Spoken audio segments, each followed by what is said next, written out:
បានសួស្តីមកកាន់វីដេអូរបស់ខ្ញុំបាទរាជេនតន្ត្រីហើយនេះក៏មានអីទេបាទនេះគឺយើងមកថែមប៊ីជេកម្សៅស៊ូបន្តិចបាទថាតែវាអត់ទៅជាតិហើយនេះក៏គ្រឿងទិញគេតាំងពីខែ10បាទអត់ទាន់បានរៀបដោយសារតែសង្គ្រាមឥឡូវនេះទិនីការងារហើយគឺយើងរៀបបញ្ចូលហើយបាទហើយនេះក៏ទឹកដៃផ្សាររៀនផ្សារទេបាទនេះហើយដោយសារតែចាំបតនេះមកបញ្ចិនយូរពេកឥឡូវនេះគឺយើងកែបតនេះដាក់ហើយកែឲ្យចាញ់សលេដូចអាខាងណោកែអានេះហើយការងារយើងក៏រៀងស្បើយដែរបាទនេះនៅទូទឹកកកនេះមួយហើយនឹងអានោះមួយហើយអានេះមួយទៅទេអានេះរួចកណេះឯងអ្នកទូមួយនេះហើយយើងក៏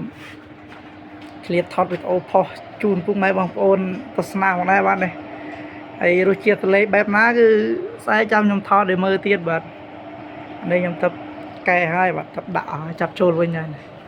សំខាន់នេះចាប់ចូលហើយនេះខូចចង្ហាត់ក្រោយនេះមកគ្រឿបទៀតអើសួយនេះគេថាជូនដាក់អរៈចិនហើយវីដេអូនេះក៏មានតែប៉ុណ្្នឹងដែរបាទអរគុណ